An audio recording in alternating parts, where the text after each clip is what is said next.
Tribunal Colegiado del 21º Circuito, secretaria del primer Tribunal Colegiado en materia penal y administrativa del 21º Circuito, jueza tercero de distrito en el estado de Coahuila, jueza primero de distrito en el Centro Auxiliar de la Tercera Región, jueza sexto federal penal en materia de arraigos, cateos e intervención de comunicaciones, jueza segundo de distrito en procesos penales federales en Puente Grande, Jalisco, jueza séptimo de distrito en materia administrativa y tercera en el estado de Jalisco, magistrada del segundo tribunal unitario del circuito del Centro Auxiliar de la Quinta Región con residencia en Culiacán, Sinaloa, magistrada del primer Tribunal Colegiado del Circuito del Centro Auxiliar de la 10ª Región con sede en Saltillo, Coahuila, magistrada del primer Tribunal Colegiado en materia administrativa del tercer circuito que ocupa el cargo de magistrada de circuito a partir de 2016 al 2025,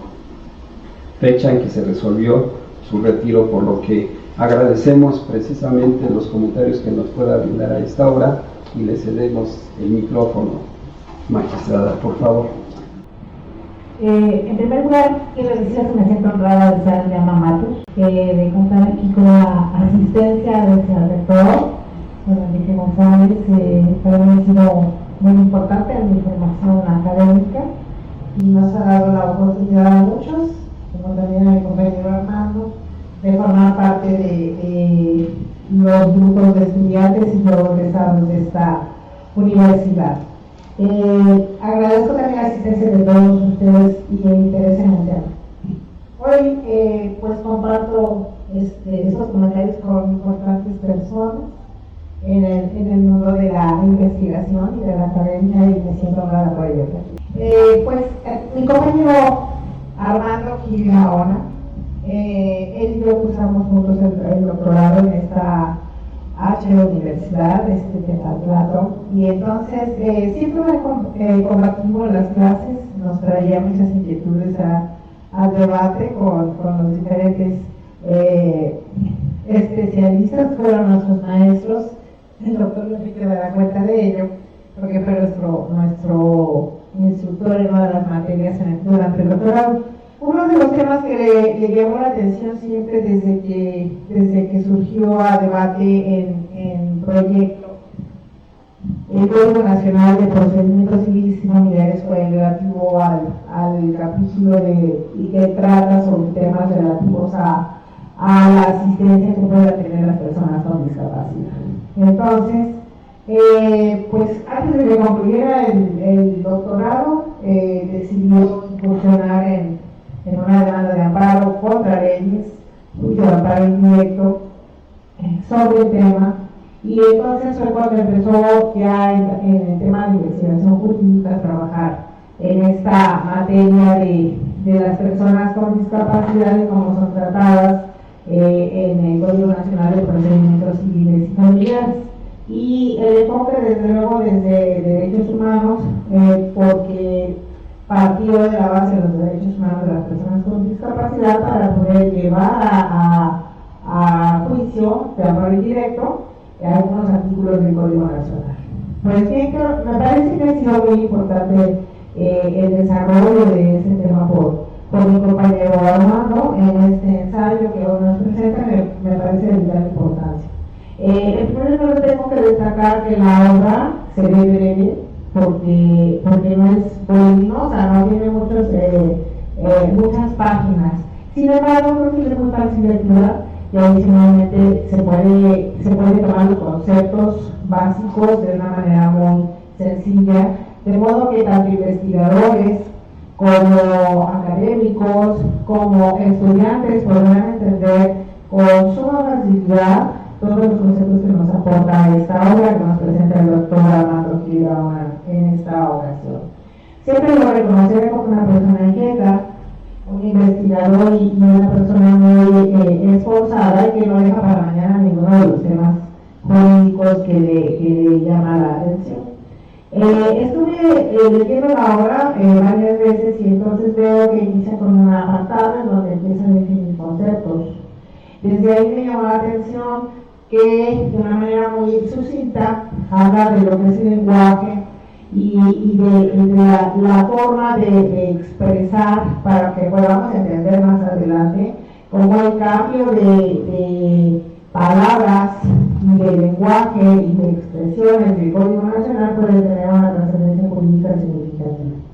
En este aspecto, yo quisiera comentar que me llama mucho la atención el tema del lenguaje, porque usualmente encontramos que las personas pueden hablar en lo ordinario de las personas con discapacidad con conceptos que pueden resultar despectivos desde un análisis de derechos humanos. Si hablamos de personas discapacitadas, desde el Derecho Internacional de los Derechos Humanos se considera que estamos hablando de un adjetivo calificativo denotativo cuando decimos el discapacitado. Entonces, para que podamos hablar correctamente en la opinión del Derecho Internacional de los Derechos Humanos, es que nos tenemos que referir a las personas con discapacidad y después ya tenemos que entrar al campo de cómo definimos las diversas discapacidades que pueda tener cada persona. Entonces, ese sería un punto en cuanto al lenguaje y al vocabulario que podemos utilizar, que bueno, en ocasiones el legislador lo cuida, pero en otras ocasiones, como nosotros sabemos, pues los legisladores generalmente no son ni licenciados en Derecho y les cuesta trabajo comprender por qué una u otra palabra puede llevar a un significado totalmente diferente. Bien, por otra parte, yo veo muy interesante la obra de Armando Gil Gaona porque cuando trata de desentrañar el sentido de las normas que considera que son de redacción incorrecta y que dejan a la subjetividad muchas circunstancias que afectan a personas con discapacidad intelectual, Armando nos va haciendo algunos planteamientos que nos llevan directamente en el análisis constitucional a lo que viene siendo el principio de igualdad. Y me parece muy interesante que podamos mencionar que en el principio de igualdad, las personas que estudiamos conceptos y estudiamos obras jurídicas, llegamos a algo que pareciera sencillo como distinguir en que hay que dar cuestiones iguales o trato igual a los iguales y desigual a los desiguales. Entonces, ¿cómo podría un código tratar a las personas con discapacidad igual si las discapacidades no son iguales? Es decir, puede haber personas con discapacidad motriz, puede haber personas con discapacidad intelectual, puede haber personas con discapacidad en el habla, puede haber personas con discapacidad auditiva. Las discapacidades pueden ser totales o parciales y además las discapacidades pueden ser temporales, ¿verdad? Entonces, ¿cómo el Código Nacional se atrevió a hablar de personas con discapacidad como si se pudieran englobar todas en un solo concepto al momento de que les fueran designadas personas para que las auxilien, sobre todo en cuestiones de trámites judiciales y en el ejercicio de sus derechos? Entonces, creo que para el legislador eso no es muy comprensible. Para mí es un punto también a destacar, que tenía que haber considerado todas las diversas posibilidades de discapacidad que pueden presentar las personas. Ahora, Armando nos enfoca también en el tema de la discapacidad intelectual y nos habla de la posibilidad de que haya personas que tengan una discapacidad pero que tengan intelectual, pero que tengan momentos de lucidez a partir de los cuales podríamos considerar que toman decisiones, que sus decisiones pueden ser aceptadas y además jurídicamente válidas. Aquí lo más interesante es, conociendo nosotros el ejercicio profesional del derecho, conociendo nosotros cómo operan los juzgados del distrito y los tribunales, perdón, los juzgados en general, porque aquí hablaríamos más de temas familiares, quizás de temas civiles, pero también cómo funcionan juzgados fuero común, cómo funcionan tribunales, cómo funcionan incluso tribunales administrativos. Yo me pongo a pensar si como magistrada yo sería atrevida, no digo capaz, atrevida en decir Pues a mí me parece que fulanito se lleva bien con menganito, entonces menganito tiene que ser la persona que lo asesore jurídicamente. Y entonces resulta que la norma luego ya transita en aspectos subjetivos para la designación de las personas que van a ser las que facilitan el ejercicio de derechos durante una secuela procesal. Van a ser las personas de confianza, pero la persona de confianza puede no tener las cualidades que para efectos de un juicio se necesita que deba de tener una persona. A lo mejor no es avesada en la materia, si es que conoce derecho, a lo mejor no es avesada en el derecho, a lo mejor hay tanto conocimiento de la persona que presenta los rasgos de discapacidad que puede incluso abusar de las condiciones de vulnerabilidad. Y entonces me parece muy interesante que nos destaque el autor en su obra esas cuestiones que quedarían a la subjetividad y a la decisión de un juzgador sin tener la expertise. Es decir, por una parte yo me preguntaría si el Código Nacional no está permitiendo que se vuelva por su parte el juzgador cuando tiene que elegir a esa persona que será de apoyo, porque implícitamente está decidiendo, o sea, quién va a ser el que va a asesorar a una de las partes del juicio, ¿verdad?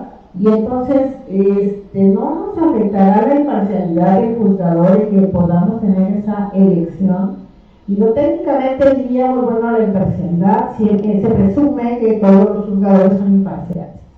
Pero pues nosotros conocemos cómo han operado nuestros órganos jurisdiccionales y no todos son tan imparciales. Entonces, ¿por qué tendríamos que dejar en la carga del juez o del magistrado, sea la instancia en la que se esté llevando el procedimiento jurisdiccional, por qué tendríamos que dejar la carga de que pueda ser cuestionada su imparcialidad por tomar decisiones de esta naturaleza? Por otra parte, creo que dejar a la subjetividad de la norma, como bien lo analiza el doctor Armando Gil Gaona, pues generaría más conflictos dentro de un procedimiento jurisdiccional. También considero que dentro de los temas de discapacidad de las personas o las distintas discapacidades que puedan presentar ciertas personas, nos falta mucho por estudiar en el derecho mexicano y además en los órganos jurisdiccionales sobre todas las condiciones de vulnerabilidad que pueden presentar las personas a partir, digamos, por ejemplo, de las 100 reglas de Brasilia o de los tratados internacionales, porque todavía nos cuesta mucho trabajo introducir los tratados internacionales y sus normas a nuestro derecho nacional, y todavía nos seguimos cuestionando si las decisiones de la Corte Interamericana de Derechos Humanos no son o no obligatorias, y porque tendría que venir a ser más fuertes que las de la Suprema Corte de Justicia de la Nación, al igual que todavía nos estamos cuestionando hoy en día por qué la ONU tiene que venir a pedir informes al Estado mexicano sobre si en México hay tal o cual circunstancia de violación de derechos humanos sistematizada. Entonces, tenemos todavía que avanzar mucho en esos campos, y particularmente si nos vamos en el día a día, si camináramos estas dos cuadritas de aquí Insurgentes y estuviéramos observando cómo son las vialidades, cómo son las banquetas, cómo va el tráfico, cómo se conducen las personas, nos daríamos cuenta que los mexicanos somos discriminadores y no nos percatamos. Entonces, todos los días discriminamos algo. Y a las personas con situación de discapacidad, ordinariamente las segregamos o las discriminamos y no nos damos cuenta porque lo normalizamos.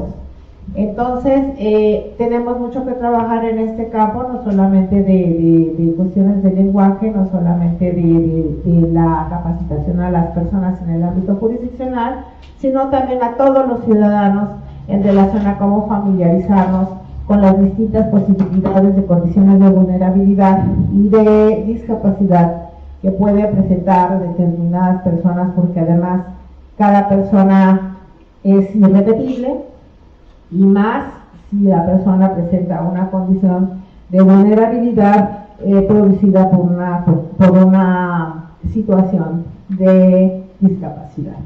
Entonces, doctor Armando Figueroa, pues yo aplaudo la obra, que nos pone a reflexionar sobre distintos temas.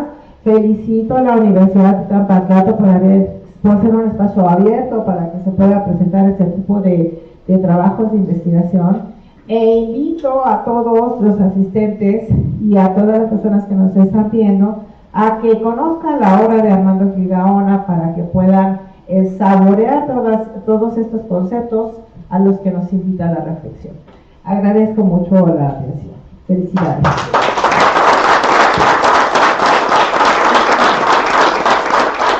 Muchas gracias por los comentarios, agradecemos esas palabras enormemente. Ahora, de la misma forma, vamos a escuchar los comentarios y reflexiones sobre este libro por parte del doctor Enrique González Cerecero. Antes de esos comentarios, de igual forma, brevemente voy a dar lectura a su currícula del señor doctor. Él es licenciado en Derecho por la Universidad Nacional Autónoma de México, Facultad de Derecho, desde el año 2009. La tesis para obtener el título se denominó El control jurisdiccional de la constitucionalidad de los tratados en materia tributaria previo a su ratificación. Es maestro en Derecho de Amparo por la Universidad de Tepantlato. De igual forma, es maestro en Derecho por la Universidad Nacional Autónoma de México, Facultad de Derecho de la Universidad Nacional Autónoma, de la misma institución.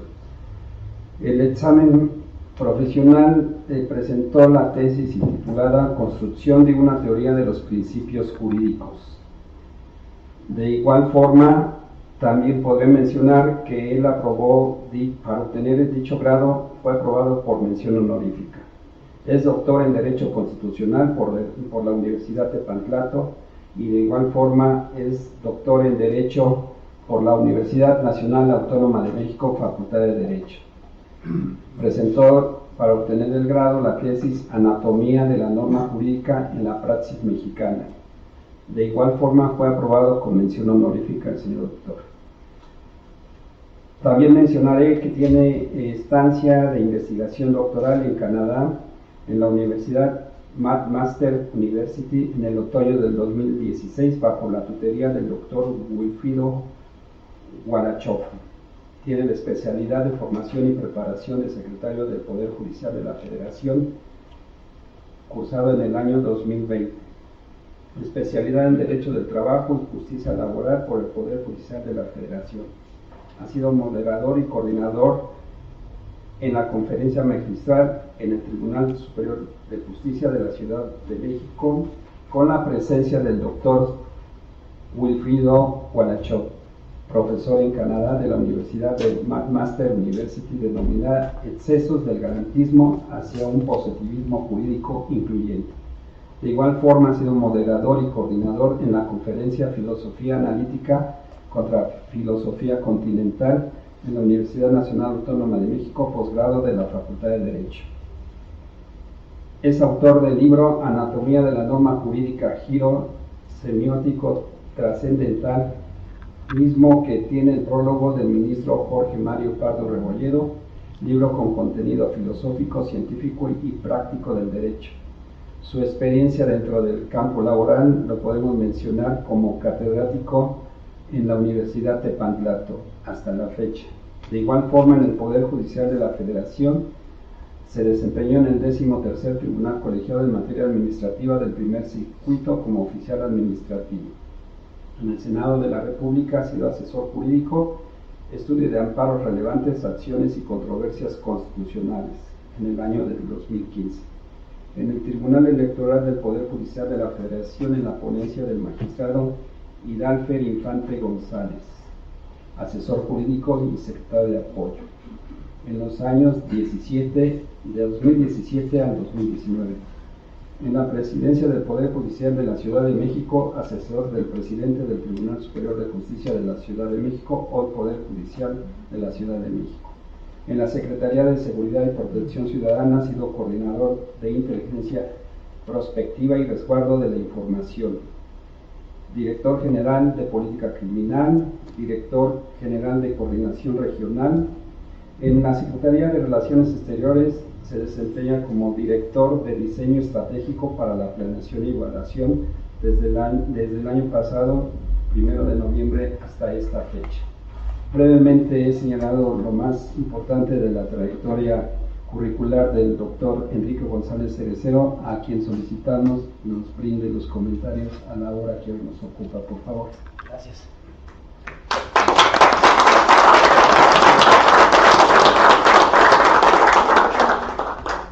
Por su tendencia antibiológica, la teoría pura del derecho es una verdadera ciencia del derecho, ya que toda ciencia tiene la tendencia inmanente de conocer su objeto, en tanto que la ideología solo encubre la realidad. El conocimiento terminará por desgarrar los velos con que la voluntad envuelve las cosas. Hans Kelsen. Muy buenas tardes, tengan todas y todos bienvenidos a la presentación del libro La discriminación a las personas con discapacidad intelectual del Código Nacional de Procedimientos Civiles y Familiares. Hace un siglo iniciaba una tradición filosófica que perdurará hasta nuestros días, nada más y nada menos que de la mano de un gran jurista, Hans Kelsen, llegando a su máximo esplendor en 1928, año en el que inicia la discusión de su obra denominada La garantía jurisdiccional de la Constitución, la justicia constitucional. Con dicha obra rompe la tradición afrancesada de la supremacía parlamentaria y se le da su debida importancia a la función jurisdiccional, particularmente en el control de regularidad constitucional de los actos de los poderes públicos. En efecto, el poder legislativo ya no tendrá la confianza absoluta en las leyes y esta dejará de ser la única fuente del derecho. Por ello pone énfasis Kelsen en la labor del poder judicial sin llegar en los extremos del neoconstitucionalismo, dado que Kelsen, no obstante ser considerado como el gran positivista jurídico y formalista contemporáneo, dudaba que el derecho se pudiera determinar en forma absoluta y unívoca, por lo cual sostenía la relación entre una grada superior y una grada de orden jurídico, como se da entre constitución y ley o entre ley y sentencia judicial, es una relación de determinación o de obligación. La norma de grado superior regula, como ya se expuso, el acto mediante el cual se produce la norma de grado inferior, o regula el acto de ejecución cuando ya se trata de determinar no solo el procedimiento mediante el cual se establece la norma inferior o el acto de ejecución, sino también en ciertos casos el contenido de la norma que se instaura o del acto de ejecución que se cumplirá. Esta determinación, sin embargo, nunca es completa. La norma de rango superior no puede determinar en todos los sentidos el acto mediante el cual se aplica. Siempre permanecerá un mayor o menor espacio de juego para la libre discrecionalidad, de suerte que la norma de grado superior tiene, con respecto del acto de su aplicación a través de la producción de normas o de su ejecución, el carácter de un marco que debe llenarse mediante ese acto. Teoría pura del derecho, Hans Kelsen. De esta forma, este jurista vienés tenía plena conciencia de la incertidumbre jurídica o el determinismo interpretativo, por lo cual afirmaba: pese a todos los esfuerzos de la jurisprudencia tradicional, entendiendo jurisprudencia como ciencia del derecho, no se ha logrado resolver a favor de uno o de otro, en manera objetivamente válida, el conflicto entre voluntad y expresión. Todos los métodos de interpretación desarrollados hasta ahora llevan siempre un resultado posible y nunca un resultado concreto. Pues bien, en la lectura de la presente obra, fue de mi agrado encontrar que el doctor Armando Gil Gama hace un estudio teórico y práctico. Es decir, realiza un análisis de los textos normativos vigentes de México, al mismo tiempo que analiza las teorías de los derechos fundamentales y algunos elementos de la dogmática civil. Asimismo, me fue placentero volver a leer como referencia el libro del maestro don Ernesto Gutiérrez y González, jurista que movía pasiones de forma extrema en los abogados de la época, en un sentido de aprecio y respeto, o en su contrario, un odio o una injuria muy intensa. Así como introducción a la parte esencial de la obra que hoy nos reúne, me gustaría mencionar que para el de la Voz, el primer libro en donde estudié una crítica fuerte a la separación a ultranza entre derecho público y derecho privado, fue precisamente en la obra denominada Derecho de las Obligaciones del maestro Gutiérrez y González. Comentaba dicho profesor: y sí, a través de los siglos se perpetuó la famosa clasificación de derecho público y privado, al grado que tuvo influencia en la formación de la famosa instituta del emperador Justiniano.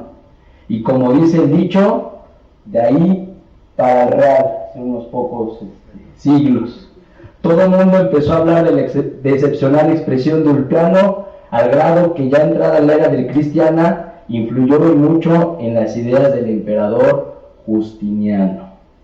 Empero, para destrabar esta confusión, Gutiérrez y González retoma nada más y nada menos pues, que a Hans Kelsen, quien sostenía: si se admite que la distinción decisiva entre derecho público y privado no es más que la diferencia de los distintos métodos de creación jurídica, si se reconoce que los llamados actos públicos del Estado son actos jurídicos como los del negocio jurídico privado, si se considera especialmente que la manifestación de la voluntad constitutiva del hecho jurídico creador no es en ambos casos más que la continuidad del proceso de formación de voluntad estatal, y que por consecuencia tanto el orden autoritario como el negocio jurídico privado no se realiza sino la individualización de una norma general, una ley administrativa o bien el Código Civil, ya no parece tan paradójico afirmar que la teoría pura del derecho, partiendo de su punto de vista universalista, es decir, orientando la totalidad del orden jurídico voluntad del Estado, vea en el negocio jurídico lo mismo que en el orden de autoridad, un acto estatal, esto es, un hecho de creación normativa imputable a la unidad del orden jurídico. De este modo, la teoría pura del derecho relativiza la antítesis entre jus publicum y jus privatum, elevado por la ciencia jurídica tradicional a una categoría absoluta.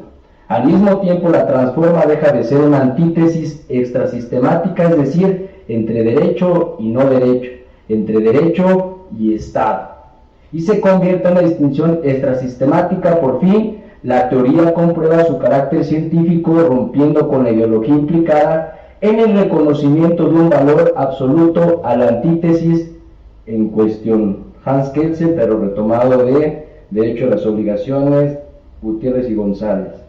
Entonces, la división entre derecho público y derecho privado tiene una función meramente pedagógica, epistemológica, para dar una acabada explicación al orden jurídico en la segmentación de la teoría del derecho.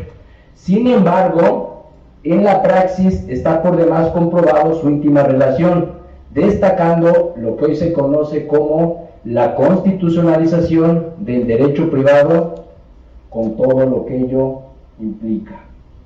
Por ello, hoy más que nunca es importante fomentar la cultura de los derechos fundamentales en su integridad, dado que los mismos son interdependientes e indivisibles, razón por la cual no existe una jerarquía normativa entre los mismos. Además, fomentar y discutir su garantía jurisdiccional a través de los medios de control de regularidad constitucional diseñados con amplia experiencia en nuestro país, cuya función preponderante para que los derechos fundamentales no solo sean una hoja de papel, sino pretensiones morales eficaces.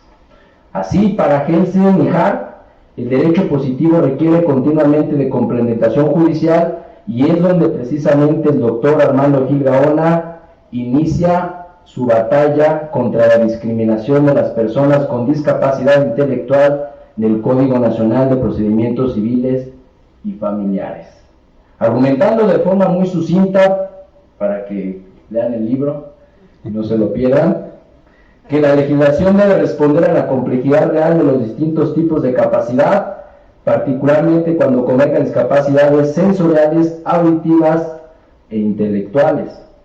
Lo anterior es así, dado que algunos casos demuestran que con una intervención adecuada de personas con discapacidad intelectual pueden alcanzar una autonomía plena, razón por la cual la ley no debe generalizar ni excluir, sin ofrecer esquemas diferenciadores y técnicos que promuevan la autonomía y la dignidad.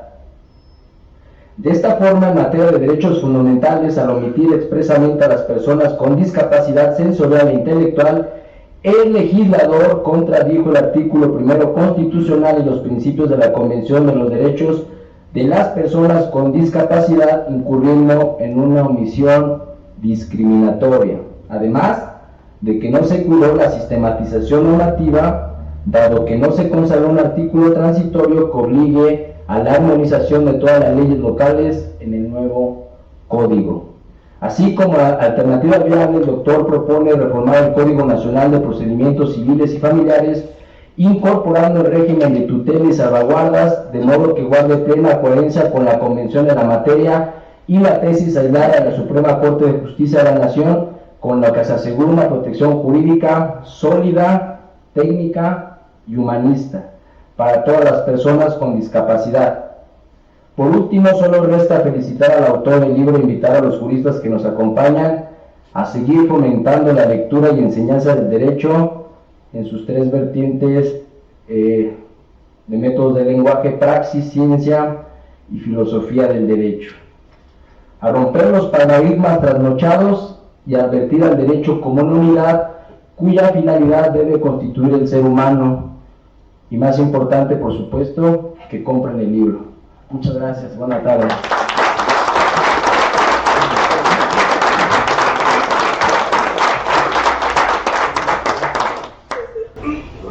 Muchas gracias, señor doctor. Ahora corresponde a nuestro comentarista, precisamente al maestro José Manuel Lima Castillo, las reflexiones sobre el libro que hoy estamos comentando. De igual forma, brevemente leeré va a ser muy breve, su currícula. Él es licenciado en Derecho por la Universidad Nacional Autónoma de México, especialista en Finanzas Públicas, maestro honoris causa por la Universidad de Querétaro. Egresado de la Universidad Nacional Autónoma de México, especialidad en Finanzas Públicas por el Instituto Nacional de Administración Pública. Maestro honoris causa por la Universidad Autónoma de Querétaro, especialista en consultoría, interpretación, argumentación jurídica, defensa fiscal, defensa de proveedores del sector público y responsabilidades administrativas, derecho indígena. Miembro de las siguientes asociaciones: Asociación Nacional de Especialistas Fiscales, ANEFAC, Cámara Nacional de la Industria de Transformación, CANACINTRA, Círculo Mexicano de Fiscalistas, Comisión de Asuntos Tributarios de la Confederación Patronal de la República Mexicana, Coparmex, Instituto Nacional de la Administración Pública, INAP, Pueblo Mexica, Actepel, Mexica. Coautor con el profesor Richard A. Westing de la obra Guía Fiscal para Inversiones entre México y Estados Unidos. Autor de diversos ensayos y material audiovisual en la materia. Colaborador en proyectos conjuntos con abogados, contadores y otros especialistas. Actualmente es socio jurídico de Josman Abogados y Contadores Sociedad Civil. Profesor e investigador en la Universidad de Tepantlato. Youtuber en Tepantlato TV en materia jurídica, incluyendo cultura originaria. Brevemente es la currícula de nuestro comentarista del día de hoy, por lo que de igual forma cedo el micrófono para los comentarios.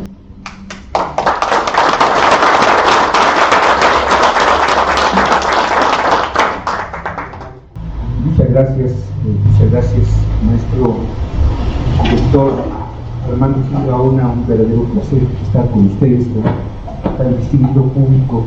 Muchas gracias, magistrado, doctor.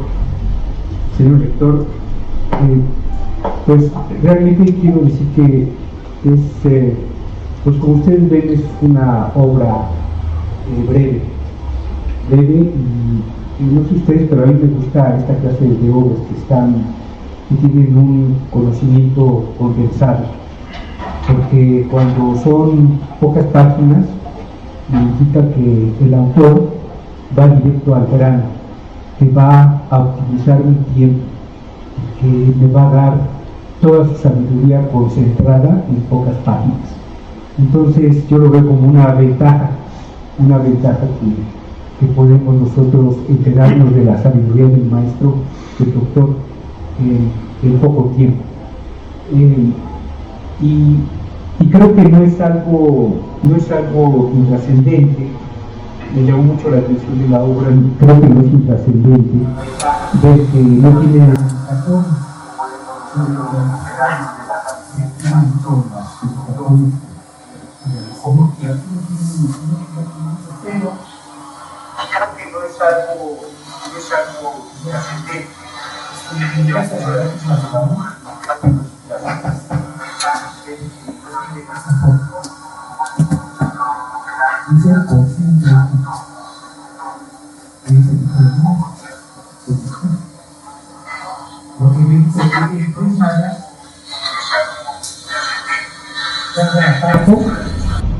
está escrito con mucho amor.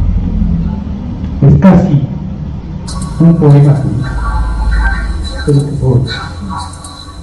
aquí también me comenta el doctor que aquí en la portada otra, digamos, nos presenta a otra persona, otra personita también con una capacidad mental diferente. Entonces, eso es lo que yo veo primero en la obra del doctor, maestro y doctor. Y me llamó mucho la atención, me hizo mucho reflexionar este párrafo que está en la página 88 de esta obra.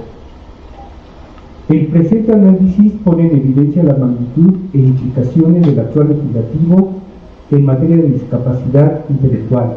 Se trata de un desafío jurídico y social de gran alcance, pues afecta directamente al 1.6% de la población, lo que representa alrededor de 5 personas por cada familia.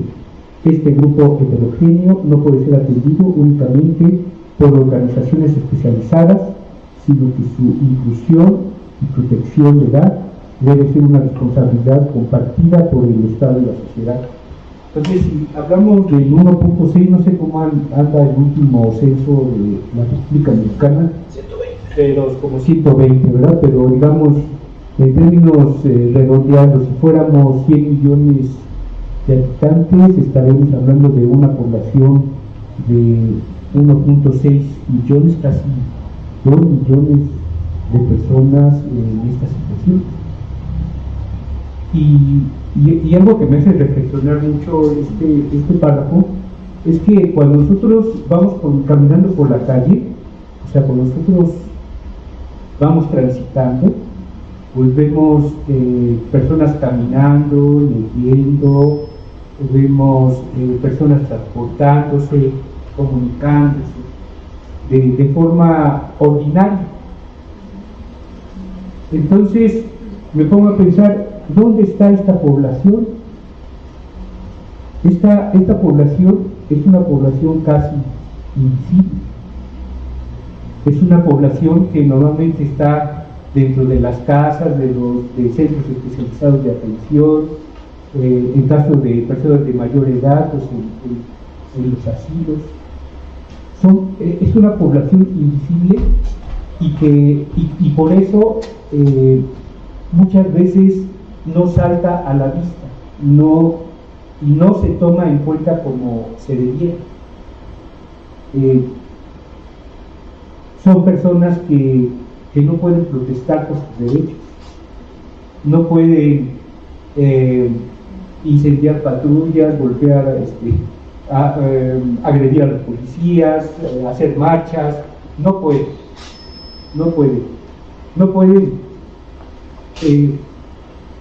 hacer públicos sus sentimientos, no pueden.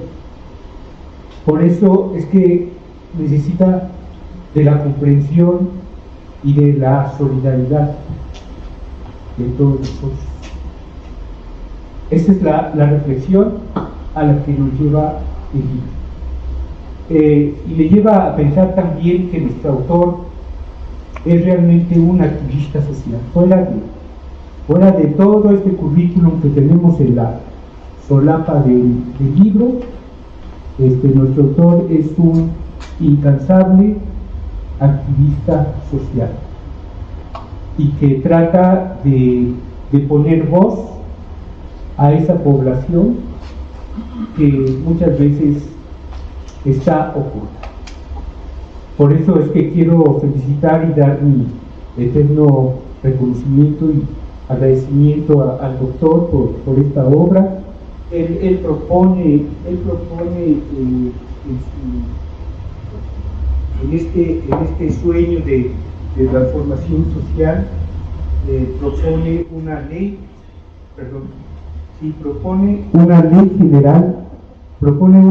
general sobre discapacidad. Una ley general sobre discapacidad. Y los sueños, las realidades, muchas realidades empiezan siendo sueños.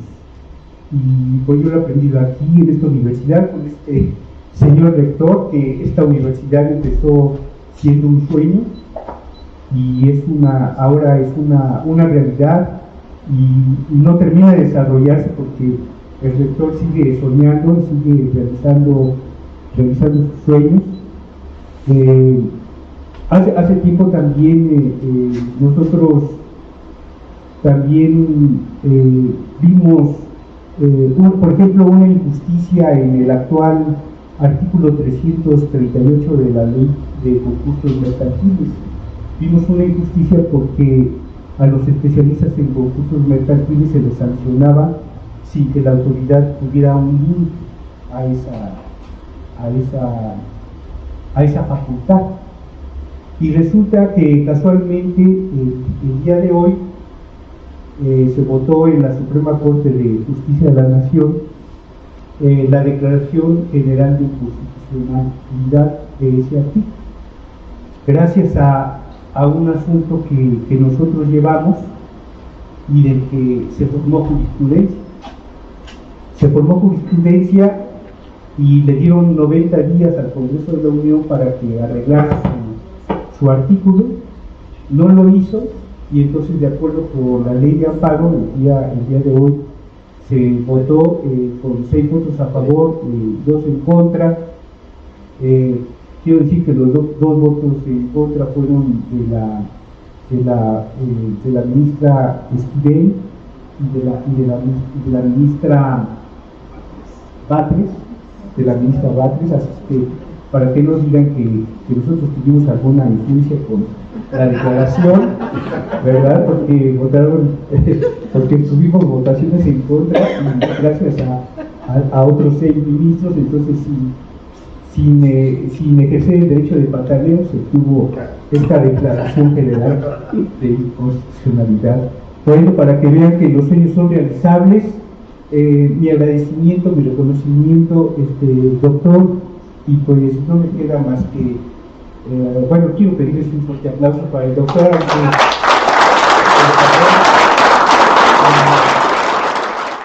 Como hemos estado llevando a cabo esta sesión, vamos a brevemente a mencionar los datos de la currícula de nuestro homenajeado del día de hoy, por favor.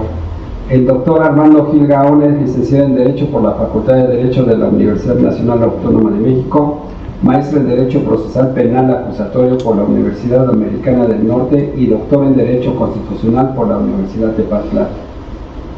Es miembro de la Asociación Nacional de Doctores en Derecho y ha desarrollado una sólida carrera en el ámbito académico, legislativo y de servicio social. Ha ejercido la docencia en instituciones como la Universidad Nacional Autónoma de México, la Universidad Anáhuac Norte y la Universidad Femenina de México, impartiendo asignaturas de Derecho Civil, Derecho Penal, Teoría General del Proceso, Derecho Procesal Civil y Derecho de las Obligaciones. Asimismo, cuenta con publicaciones jurídicas que abordan temas relacionados con discapacidad y derecho procesal. Su trabajo profesional se ha distinguido por la promoción de derechos de las personas con discapacidad, la asesoría legislativa y la participación en la elaboración de importantes reformas jurídicas de alcance nacional. Su formación académica, como ya lo mencioné, licenciada en Derecho por la Universidad Nacional Autónoma de México, maestro en Derecho Procesal Penal Acusatoria por la Universidad de América del Norte y doctor en Derecho Constitucional por esta Casa de Estudios. Asociado, expresidente del Centro de Terapia Educativa AC-CETEDUCA. Expresidente del Consejo Nacional Ciudadano de Personas con Discapacidad Intelectual, CONFED. Expresidente de la Coordinación de la Confederación Mexicana de Organizaciones en Favor de las Personas con Discapacidad. Asesor del Bufete Jurídico Gratuito de la Universidad Anáhuac Norte. Promoción legislativa y asesoría, colaborador en la elaboración de reformas al Código Civil en materia del Fuero Federal y Común en 1992. Estuvo a cargo de la reforma de la Ley General de Educación en el año de 1993, intervención en la Ley de Asentamientos Humanos en 1994, Ley General Aduanera también en el año de 1994 y Ley Federal de Fomento al Deporte del mismo año. Asesor de la senadora Guadalupe Majanda en la elaboración de la iniciativa de reformas a la Ley Federal del Trabajo en el año de 1995 y Ley del Seguro Social del mismo año. Colaborador de la Ley General de Atención a Personas con Discapacidad en el año 2004 y en la Convención sobre Derechos Humanos de las Personas con Discapacidad del mismo año. Asesor de la Comisión de Asistencia Social del Senado de la República. Como docente se ha desempeñado en la Universidad Nacional Autónoma de México, Escuela Nacional de Estudios Profesionales Aragón, profesor adjunto en Derecho Penal y profesor titular en Derecho Civil y Teoría del Proceso. También en la Universidad Anáhuac Norte, profesor en Práctica Civil, Teoría General del Proceso, Derecho Procesal Civil y Derecho Penal. En la Universidad Femenina de México, profesor titular en el Derecho de las Obligaciones.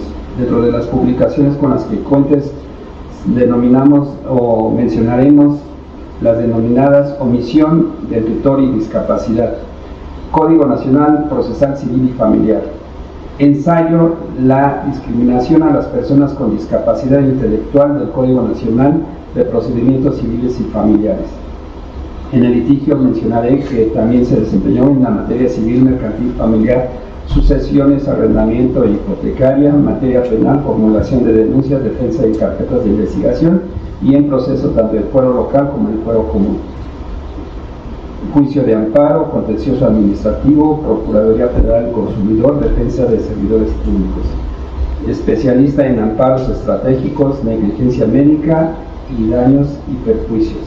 En materia inmobiliaria se ha desempeñado en la regularización de inmuebles, prescripciones e inmatriculaciones, promoción y venta de inmuebles en procedimientos judiciales en trámite, asesoría y elaboración de contratos preparatorios de compraventa y convenios extrajudiciales, asesoría y elaboración de contratos de arrendamiento, patrocinio judicial en las materias de compraventa y arrendamiento inmobiliario, acercamiento con notarías públicas para el otorgamiento de escrituras, poderes y testamentos, asesoría en la elaboración de testamentos y legados. En materia de asociaciones civiles, elaboración y preparación de estatutos, también convocatoria, remoción de consejos directivos. En materia de sociedades mercantiles, elaboración y preparación y modificación de estatutos de sociedades mercantiles, elaboración de convocatorias, desarrollo de asambleas y nombramiento y remoción del Consejo de Administración, gerentes y comités de vigilancia. También elaboración de acciones de las sociedades mercantiles. En materia de condominio vertical, horizontal y mixtos, elaboración y preparación y modificación de estatutos y reglamentos de condóminos. Elaboración y convocatoria, desarrollo de asambleas y nombramiento y remoción de administradores y comité de vigilancia, atención de requerimientos y quejas ante la Procuraduría Social y carpetas de investigación ante la Fiscalía General de Justicia, ambos de la Ciudad de México. En la promoción legislativa, colaborador y responsable en diversas comisiones de análisis y estudios en la elaboración de proyectos de reformas a diversos ordenamientos en materia de personas con discapacidad, incluyendo la Convención sobre los Derechos Humanos de las Personas con Discapacidad. Brevemente es la currícula de nuestro homenajeado el día de hoy con esta obra, a la cual hemos escuchado los comentarios con gran satisfacción y para el cual le vamos a solicitar nos brinde precisamente las palabras que nos pueda otorgar el día de hoy.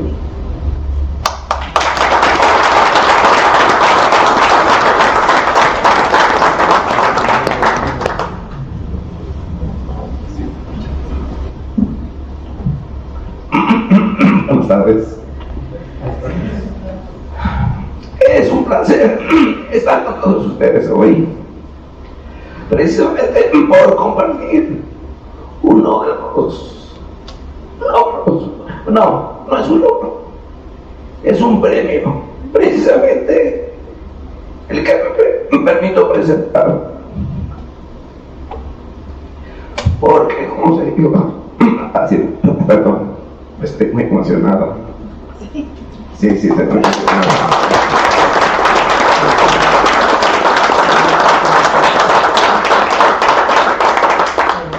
Esto no sería posible sin la generosidad de esta casa de estudios que abre sus puertas precisamente para no, pero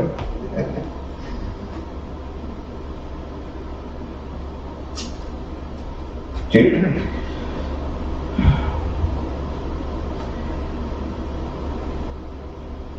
Hoy compro precisamente con uno de los objetivos de esta casa de estudios, que es convertirme en investigador, escritor y ahora publicar una obra, no cualquier obra, una obra disruptiva, una obra que pretende permear, impulsar a toda la comunidad jurídica. Y esto no hubiera sido posible sin la participación, sin el privilegio de estar en esta casa de estudios que preside el doctor Enrique González Barrera. Debo agradecer a mi compañera, la doctora Gloria Becia Solano, magistrada en retiro, con la que compartimos el aula, compartimos las inquietudes, compartimos varias cosas, varias experiencias. Y ella es la culpable de haberme motivado a escribir sobre esta materia. Y escucharon la larga experiencia jurisdiccional que tiene, jueza, magistrada. Y entonces las clases eran muy ricas, eran muy nutridas. Y cuando le expliqué, o cuando se dio cuenta que no se me ocurrió un diálogo, y dije voy a escribir sobre discapacidad intelectual, ella me comenzó a nutrir de ideas, tesis, criterios, que fueron pues la piedra angular para poder escribir. Pero también debo agradecer las enseñanzas del doctor Enrique González Cerecedo, porque nos compartió cuando escribió su libro sobre norma jurídica. Y a fuerza de estarnos invitando a reflexionar, evidentemente hubo esa motivación para escribir. Por eso le agradezco que sea uno de mis presentadores hoy. Y desde luego el maestro José Lima Castillo, que es fundador de esta casa de estudios y que hoy tocó un aspecto muy importante que es el ser humano. Siempre me preguntan en todas las conferencias, ¿por qué escribió? ¿Qué fue lo que lo motivó a escribir sobre el tema? Fue en 1992, cuando leí el texto del artículo 450, fracción 2 del Código Civil, a propósito de la incapacidad legal y natural. Fracción 1, menores de edad. Fracción 2, los privados de inteligencia, imbecilidad, locura. Eso a mí me caló en lo más profundo. Y mi hijo no tenía ninguna de esas condiciones. Mi hijo fue la bandera lado de su guardería. ¿Cómo era posible que un niño con un comportamiento regular pudiera tener esa clase de adjetivos? Y desde entonces me propuse modificarme. Ha sido un camino muy largo, 32 años de lucha. Primero, la incomprensión de la misma comunidad jurídica. ¿Qué es eso de discapacidad, Armando?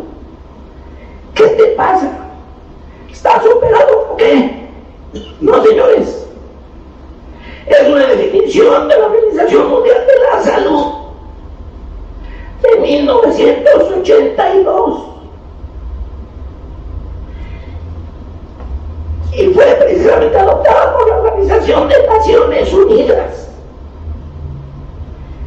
para definir la discapacidad, sacarla del oscurantismo médico, sacarla precisamente de la etiquetación, sustantivación, dejar de hablar del subnormal, del enfermito, del inválido, del incapaz.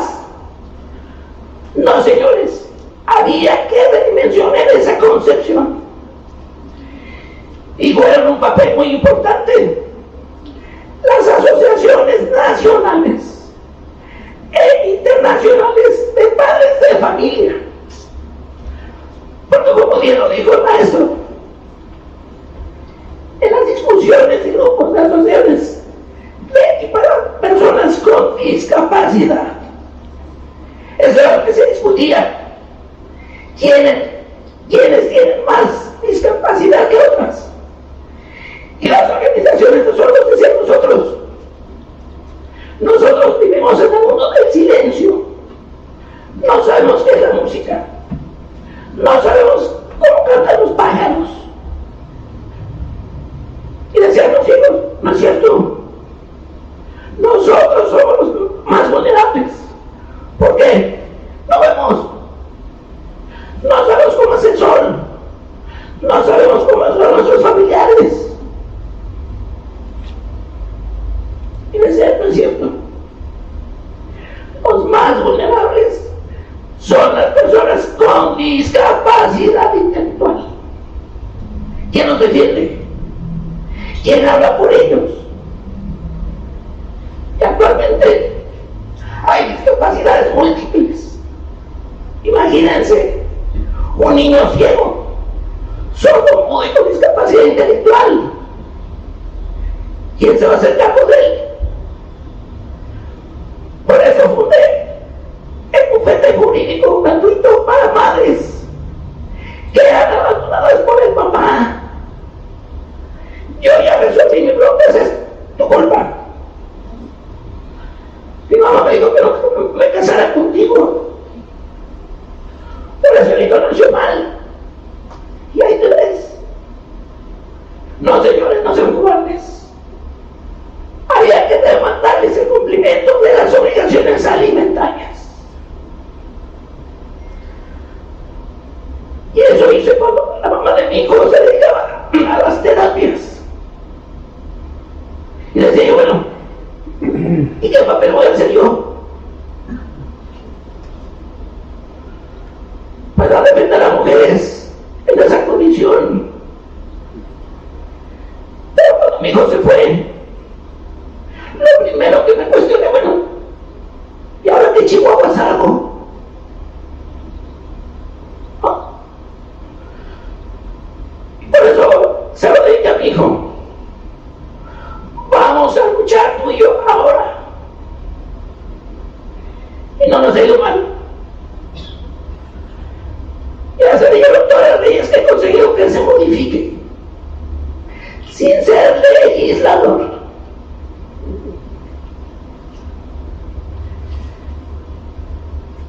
Me tuve que poner la cadena, el pantalón de mezclilla, el parche, para infiltrarme entre el grupo de los villanos, de los calaveras.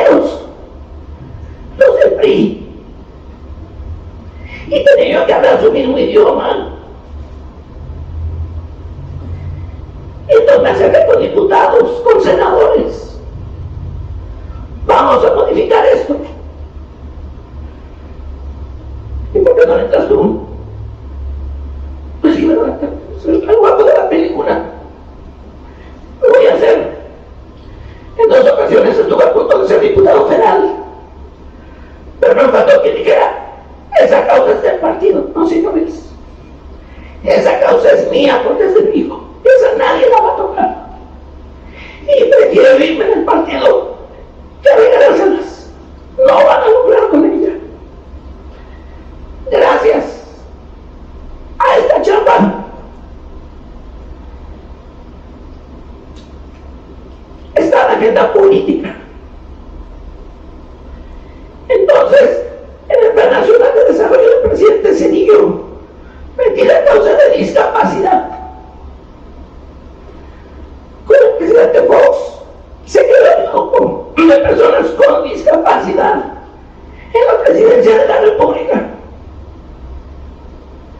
Y dijimos, padres de familia y otras discapacidades, es necesario que haya un instrumento internacional. La Convención sobre los Derechos Humanos de las Personas con Discapacidad. Y ahí tuvimos serios conflictos, serios agarrones con un grupo antagonista. Aquel que pensaba en una autonomía absoluta, en una independencia de la toma de decisiones. Y siempre me opuse a esta postura. ¿Por qué razón? Porque la discapacidad siempre va a existir. Ahora se están sumando a estas filas personas con Alzheimer. Entonces no nos veamos muy lejanos a esto. Porque nos falta sensibilidad por eso. Ay, yo no voy a estar cerca de ahí, no sabemos. Ya conozco a personas muy cercanas que en su familia tienen personas con Alzheimer. ¿Qué fue lo que pensé con la promulgación del Código Nacional de Procedimientos Civiles y Familiares? Seguramente va a estar en la armonía de la convención en la que yo participé. Y oh decepción, porque ni consulta a las asociaciones de padres de familia, a los especialistas. ¿Y cuál es el resultado? Un código discriminatorio. Porque en un afán de cumplir a la convención de no discriminar, pues resulta que nos discriminaron omitiendo la palabra discapacidad, personas con discapacidad. ¿Y qué pasa? Que es necesario hacer una distinción entre las personas con discapacidad sensorial con la discapacidad intelectual. La discapacidad sensorial tiene íntegra su inteligencia. Inclusive lo vemos con personas con parálisis cerebral. Tienen problemas de movilidad, pero tienen su inteligencia completa.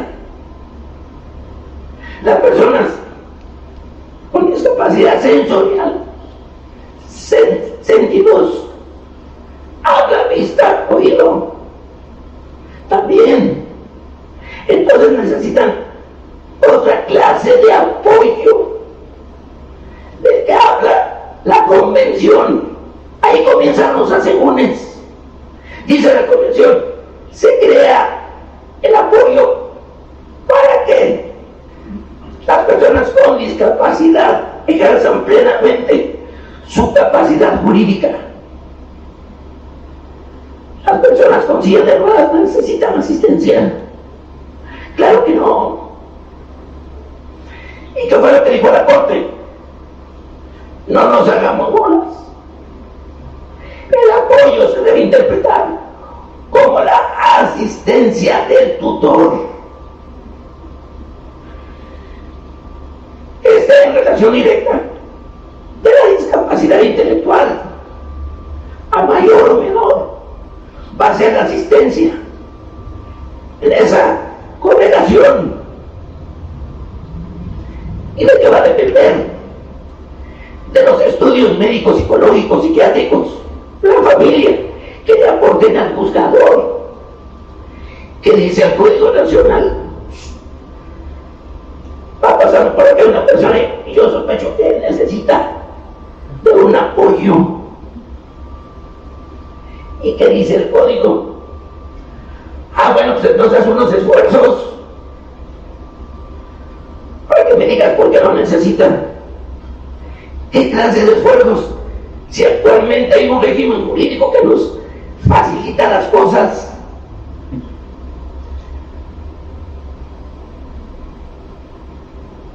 Indaga cuáles son sus preferencias, cuáles son sus necesidades. No me jodas. Si por eso estoy viniendo a pedir intervención judicial, ¿por qué me pides a mí como simple mortal que yo adivine, que yo indague, que yo investigue? Ese es el punto de partida de toda la crítica que les hago a los legisladores. Ignorancia en discapacidad, en materia jurídica, y carecen de sistemática. No saben qué es eso. Imagínense nada más que una evaluación es que se puede otorgar un mandato. Una persona con discapacidad intelectual que otorgue un mandato. Lo más absurdo. Y luego, de acuerdo con la legislación actual, los mandatos solamente se pueden otorgar ante notario público. Y dice la ley, los notarios no pueden intervenir en casos de personas con discapacidad.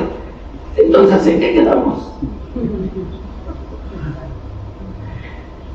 Otro artículo. La familia no puede ser apoyadora porque hay un conflicto de intereses. Capaz si le quitan todos los bienes a la persona apoyada. Y el siguiente artículo dice, bueno, sí que sea la familia, la que le ayude, y si no los más cercanos, amigos, compadres, parientes, todo el mundo que se siente identificado, que se acerque para que pueda dar ese apoyo. Por esa razón es que es necesario, es urgente reformar el Código Nacional. Alguno de mis exalumnos me decía eso: doctor, todavía no entra en vigor en todas las 32 entidades federativas y usted ya quiere que se reforme. Claro. Por un lado tenemos el régimen de la tutela en las 32 entidades federativas que están vigentes. Disculpen la expresión. De manera estúpida el Código Nacional dice: ajustense ustedes a lo que yo estoy diciendo.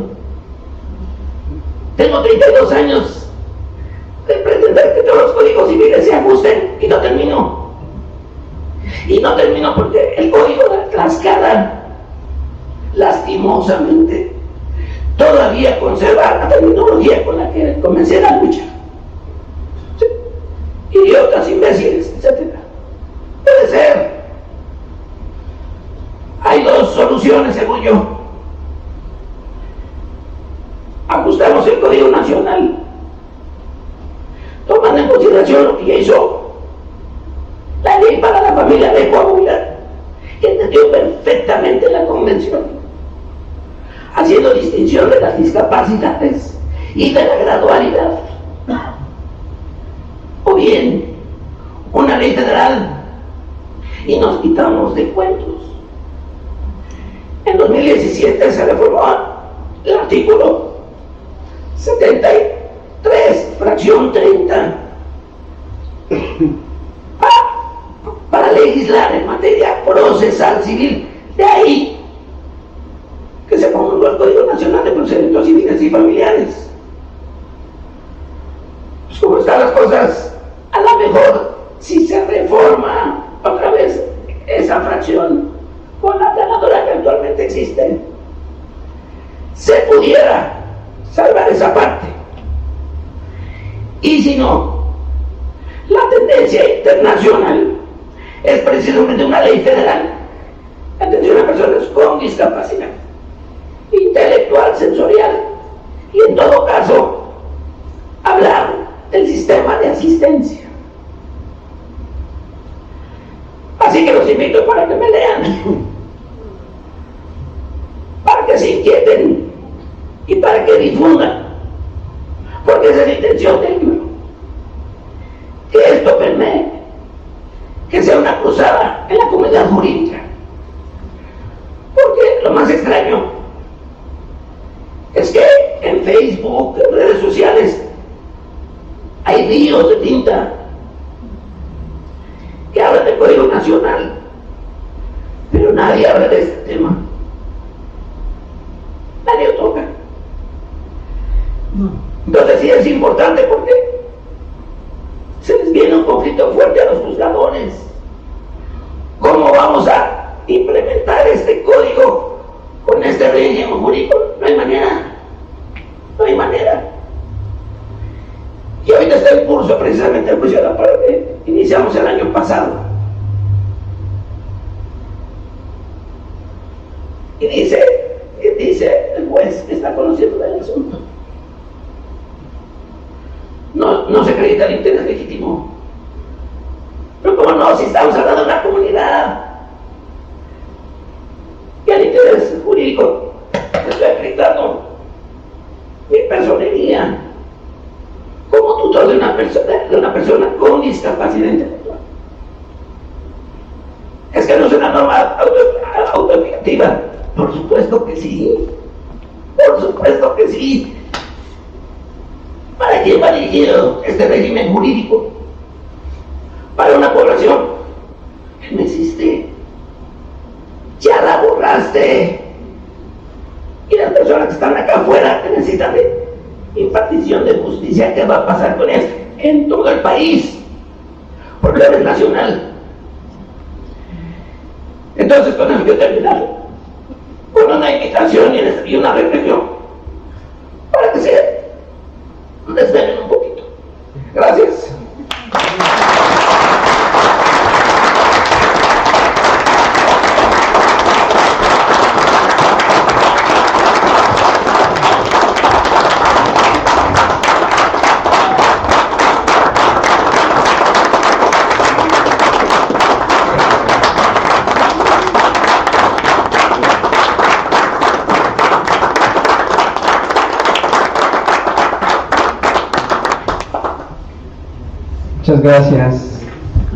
Muchas gracias por esas palabras que nos acaban de brindar el autor de esta obra, doctor Armando Gil Gaona.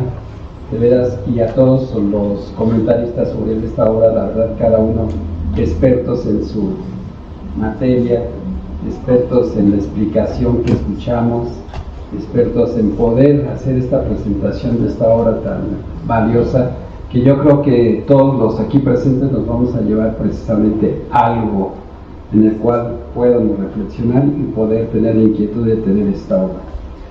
Pues no me resta más que agradecer nuevamente, en primer lugar, al presidium que nos acompaña, al autor de la obra, a todos ustedes por la paciencia, ya que empezamos un poco tarde, pero valió la pena. Yo creo que lo importante es que todos nos vamos satisfechos el día de hoy. Y pues también, para no dejar esto así, los invitamos a que adquieran la obra del de nuestro autor, la discriminación a las personas con discapacidad intelectual del Código Nacional de Procedimientos Civiles.